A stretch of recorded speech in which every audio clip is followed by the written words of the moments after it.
right, welcome everybody. A little bit of a different format this week. Our recording together day didn't work out, so we are going to be recording separately. This will be Nerds of the Northland episode 18. This week we're going to do our top GBA games. It's a top, we're both going to do top 5. I'm guessing some of them will line up. Maybe not all of them. I don't know. I guess we'll see when it comes to the editing. I'll figure that out then. And I guess I'll just get started. I'll start with my number 5. I would have to give it to The Legend of Zelda Minish Cap. I've always been a huge fan of the 2D Zelda since A Link to the Past. Great fun, great games, made well, fun to play. The Minish Cap threw in the, the cap that you could use to make yourself smaller, get into secret places. Made for interesting puzzles and an interesting game. It was good.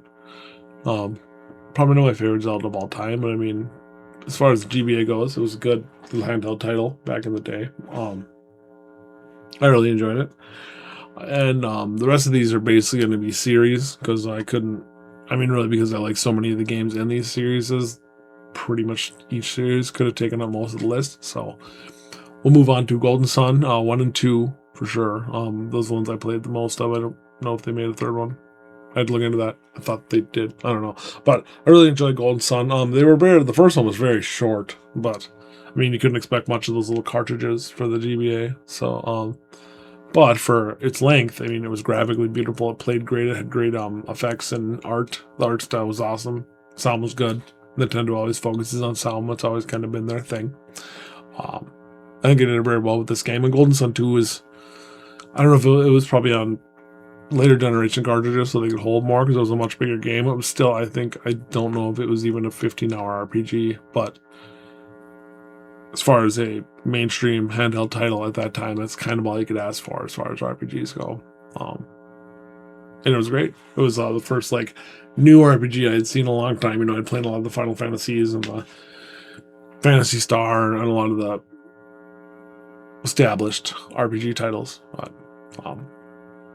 Golden Sun was something different, something new. I enjoyed it a lot. I would recommend it to anybody. I don't know how many people are going back playing GBA cartridges, but not difficult to emulate. Worth playing. That'll bring me to my number 3, which I had to give that to, I think, Mega Man Battle Network. I really love the battle style in that game and the idea of how you did everything and making Mega Man into more of a traditional RPG. I guess you had turn-based battles, sort of. It wasn't really traditional, but it wasn't an action roguelike game. I guess what you'd call Mega Man X and other Mega Mans. It was different, and it moved a little slower, and it worked well for road trips and stuff, from where you were just sitting in the car and you couldn't always hold 100% focus for long periods of time. It was nice to do, I guess. And this is Battle Network. I think there's, I don't know, I'll probably look this up after the video and feel like an idiot, but I'm pretty sure there's 4 or 5, maybe even 6 of them. So it's a lot of titles to choose from with a lot of story. And I really like the Mega Man lore, the Mega Man universe lore. I really enjoyed the PS1 titles with the full, not CG, the full animated videos. Those are really cool. And even up to the newest, Mega Man X8, probably one of my favorite action games of all time, especially the PS2. I played so well on the PS2. It was great. Wish we'd get more, but they screwed it up with Mega Man 7. Alright. I do have to say, I'm going to bring up Mega Man. Mega Man 7 is a piece of trash. Mega Man X7 was the biggest piece of trash they ever made. Stop it, Capcom. You're better than that. Much better. Resident Evil Requiem. I'll be streaming that soon. Release day. Ideally, but within a day or two of release day. Resident Evil Requiem. JMosier89. Or twitch.tv/JMosier89. You can find me. Yeah, should be fun. Really looking forward to it. Really enjoyed the village. But since we're not talking about that at all, Capcom, I guess, we move on to my number 2 slot here. I'd have to give that to the Castlevania series, and I think the GBA only had Aria of Sorrow and Harmony of Dissonance, which had their own like every Metroidvania, Castlevania had their own like special thing you can do in the game. Art of Sorrow, I think you got souls. I don't remember. There was a special thing you can do in each game. And they're connected, obviously, with Soma Cruise. Very good games. Oh man, they were so great. Then you move on. I think it was Soma Cruise. I don't know. But then you move on to the DS titles, which are probably the best Castlevania games ever. Maybe we'll get into that someday. Being personally, I could probably do a top 10 Castlevania list, but I don't know what I'd see. Maybe be impossible doing to talk to the partner here. There. Not here. He's not here. Jacob's not here. You guys didn't know Jacob's not here. He's not sitting here. That's not Jacob. That's nothing. Closet door. Air. I'm not backhanding Jacob in the face right now. I'm not backhanding Jacob in the face. All right.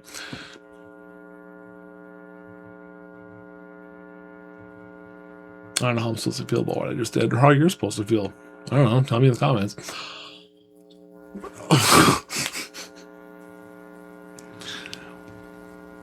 But enough of that.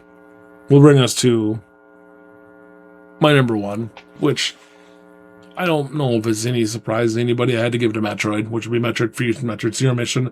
I believe they gave us like a Metroid 2 or an older Metroid.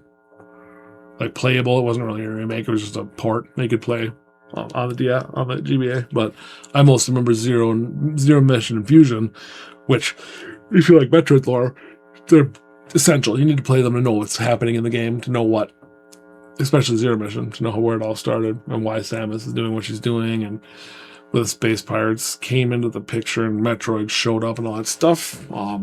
And Metroid Fusion, I think, is kind of more of a side thing, but it's still canon, part of the main storyline. It all kind of comes together later on, which is pretty awesome. But and beyond the story, I mean, just the gameplay. I mean, this is a game that seamless, smooth gameplay. I kind of like to call it like Super Metroid times 10. Like, it was Super Metroid, but it was Super Metroid in spirit. 2D, pretty much the same weapons, pretty much the same items. Even a lot of the same bosses, but so much better, so much fun. And the fighting the Dark Samus was pretty crazy. That was a pretty cool thing they put in that game, which I feel like they kind of brought back with Dread. And I know they were working on Dread way back then. It almost makes you wonder if Metroid Dread and Metroid Fusion were somehow connected. I think they were. They have to be. Maybe I should play more Metroid Dread and I'll find out. I only paid $70 for it and played it for an hour and a half. Someday. Maybe when I get a capture card, I'll force myself to play it for everybody else. Give me a reason to play it. Alright.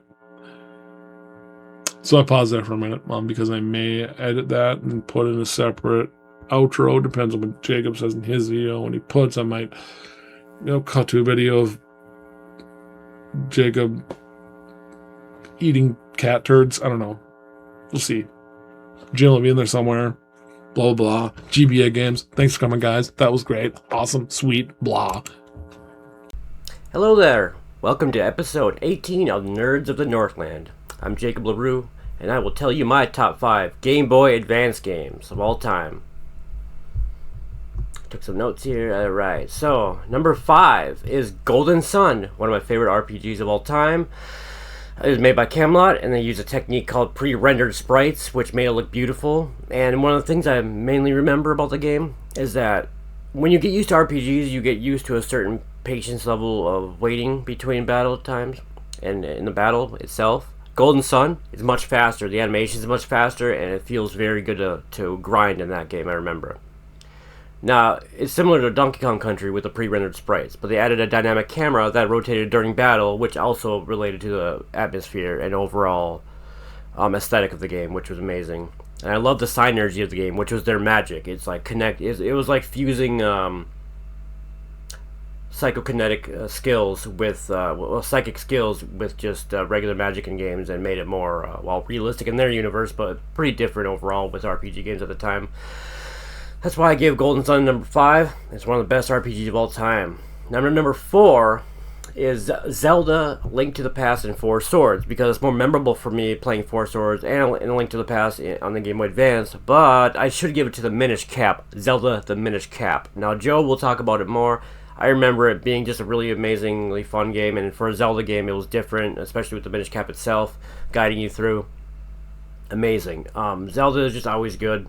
There's a secret dungeon called the Palace of the Four Swords that features 4 different colored Dark Links as bosses, and it's arguably the hardest challenge in any 2D Zelda, which is pretty fun for all you challenge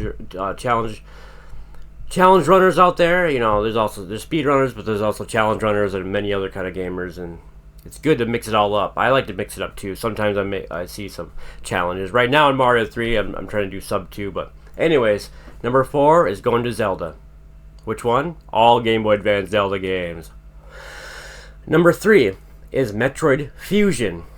There's going to be 2 Metroids because I love Metroid and they're just beautiful games. Metroid Fusion is number 3. It's a horror masterpiece. Now, you don't really think of horror when it comes to Metroid games, but I do, because Super Metroid has some horror, Metroid Fusion has some horror, even Metroid Prime has a little bit of horror, but it's mixed in with a lot of good platforming, 3D platforming, adventure, and all that good stuff to make it not feel like a horror game, but in certain parts, it's very good for that. Now, in Metroid Fusion, what makes it good is the SAX creates atmosphere, an atmosphere that you have to use stealth around at times, and it's pretty scary.